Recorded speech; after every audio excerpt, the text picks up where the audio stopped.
Hey, what's up, everybody? This is Matt with the Hardcover Comic, and today I'm going to be doing an overview on John Byrne, Man of Steel, Volume 1. Now, this is a book that I was super excited about. It's really a book that a lot of people have been excited about. We all thought we were going to be getting an omnibus. They scratched that. Hardcover. Cool, oversized, right? No, standard. Oh, okay. But hey, at least we're getting the material in some form of a hardcover format, although it's not exactly what we're looking for. But maybe, just maybe, if this sells well enough, we'll be able to get the formats that we actually want to see it in. But either way, I'm super excited about this book. Prior to reading this book, I really wasn't a big Superman fan. Even growing up, Superman wasn't really a character that I cared about. And Mike is a big Superman fan. And I kind of told him, I said, I'm not really that big into Superman. Like, I want to check it out though. Like, what are some good reads, for Superman? And the first thing he said was Grant Morrison and Frank Quitely's All-Star Superman. He goes, go read that book. If you're not a Superman fan, really by the end, you're just not a Superman fan. So I did, and absolutely fell in love with it. Fell in love with All-Star Superman. Such a good book.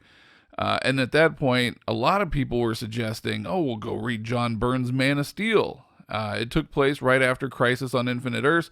It was sort of the reimagining, the rebirth, if you will, of Superman in the late 80s. And John Byrne did an amazing job on the run. So I went to go check it out.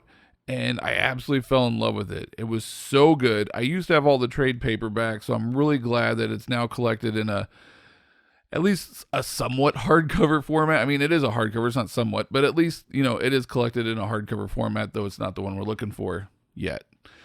So I'm super excited. So I'm going to show you guys kind of the build and everything else about it, and let you guys kind of decide for yourselves if it's something you want to dive into. So stay tuned.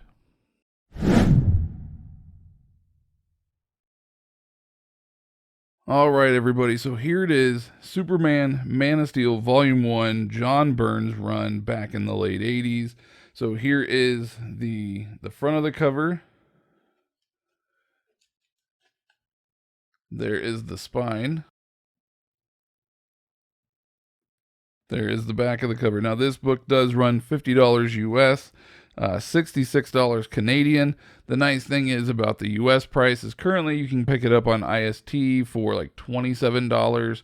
I think last I checked, Amazon was around $45. So you can still pick it up for less than cover. And like I said, for IST, $25, not a bad deal, even though it's not exactly what we're looking for. Again, it's not an omnibus. It's not oversized. It's just your standard hardcover, but for $25, you're not going to go wrong, especially with the material. It's a great story. So let's go ahead. Well, actually, let me take the dust jacket off. I don't want to ruin anything here for you guys. I kind of want to go through things here, but here is the dust jacket laid out. So there you have some really awesome art on the inside of the dust jacket flaps. It's so good. I love this 80s version of Superman's art. Like, it's glorious. It's the kind of art, that I grew up with as a kid, and I really, really enjoy it. But anyway, so once you get the dust jacket off, here it is. You do have a nice graphic cover on the front. It's a gorgeous graphic cover there. The spine, once again, it's kind of boring. Nothing really spectacular or anything in regards to the spine work on this. Instead of the Superman character up here, though, like you do on the dust jacket, you just have the Superman logo. Other than that, it's pretty much the same as what you see on the dust jacket.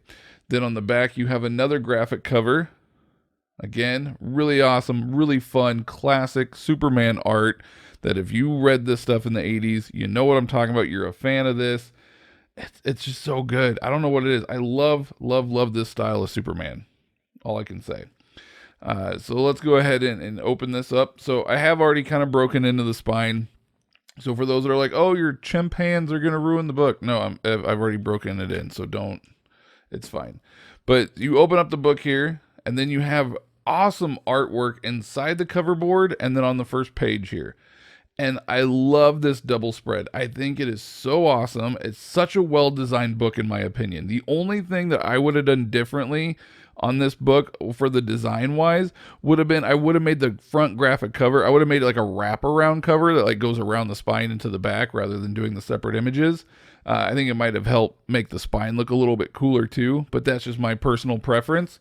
Other than that, design wise, DC killed it on this book. I really, really enjoy the look of this book. I think they did a great job. Open up here, you have your title page. Some more title pages there with some great artwork again. Your dedication page. Then you have a nice foreword here from John Byrne, which, as many know, is a very reclusive man. So this foreword is actually from 1991, so it was before he became a recluse. But you do have a cool foreword there from John Byrne from 1991 that they were utilizing. And then diving right in, you have Man of Steel #1. Oh, sorry, almost forgot to mention. So for those that were wondering what this book collects, this book does collect Man of Steel 1 through 6, Superman 1 through 4, Action Comics 584 to 587, Adventures of Superman 424 to 428, and Profiles from Who's Who Update 87. Apologize for not going over that earlier. So you open it up right here, Man of Steel #1. Now the thing that I really love about this book, the pages are kind of like a newspaper print. Not exactly like the newspaper print that you would find like in comics back in the, but it is very similar. It has a nice newspapery print feel to it, which I love. I think it's a nice throwback and homage to the book that when it came out in the 80s, that was, similar to the style of paper that would have been used back then. And I absolutely love it. I love the colors. I love the texture of this. I think it's great. It's not quite as thick as like that Joker Bronze Age Omnibus newspaper print paper, but it is similar. It's got kind of a matte finish to it, which is really nice, and I really dig it. Like I said, the texture, everything, it just kind of gives you that throwback feeling to the 1980s. But here you go. So Man of Steel 1, then you got, like I said, 1 through 6. I don't really want to spoil anything, but I want you guys to be able to kind of see the art and stuff throughout. Lex Luthor, for those that remember that. So what the really thing that I love about this story is that it was really sort of John Byrne kind of got free reign to do whatever with Superman, and he really kind of went through and reinvented the character and reintroduced him to a brand new generation after Crisis on Infinite Earths. He did such an amazing job with it.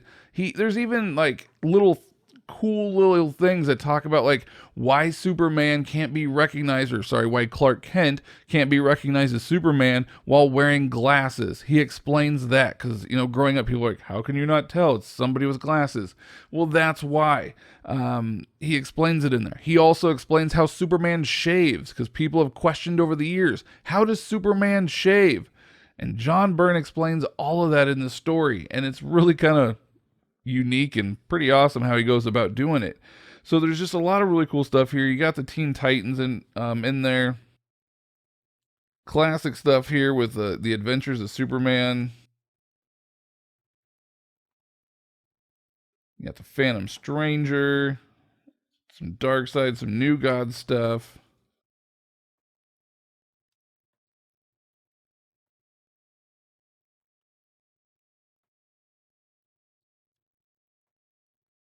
You got Superman battling Godzilla. No, it's not really Godzilla, but you got Superman battling Godzilla. I mean, this is great.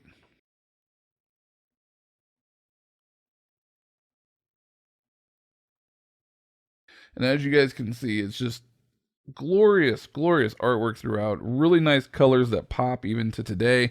I know one thing that some people were kind of complaining about is the fact that it is, let me show you, get a little bit closer look here. It is a glued binding. I know a lot of people were disappointed in that and wish that it was more of a sewn binding, not a glued binding.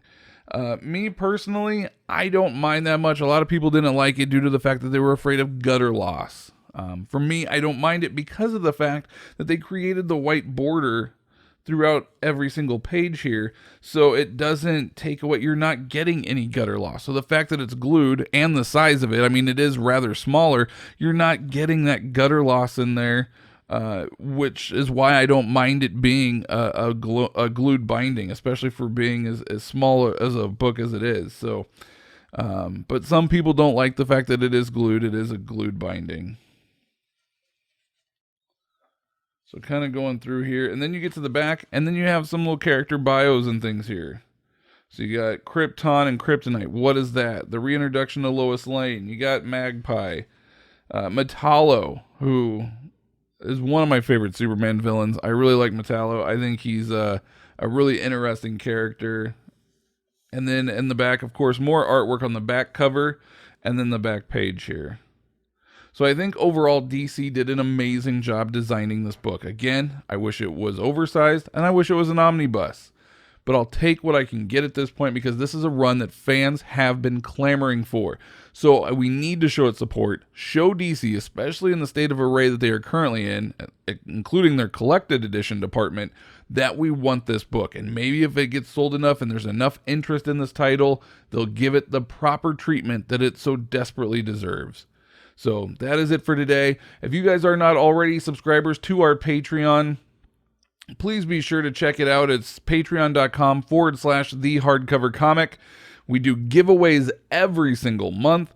This month, we're actually going to be doing a giveaway here in just a few days. So for those that were patrons for the month of August. So please, even just $1 gets you one entry into the giveaway. For every dollar you donate, you get another entry into the giveaway. And we've done a lot of big ones. Last month, we gave away the Preacher Omnibus. This month, who knows what it's going to be. But if you want to try to win an Omni for $1 or $2, it's a great way to do it. So join us on Patreon. And until next time, everybody, thank you for watching. We greatly appreciate it. And the power is yours.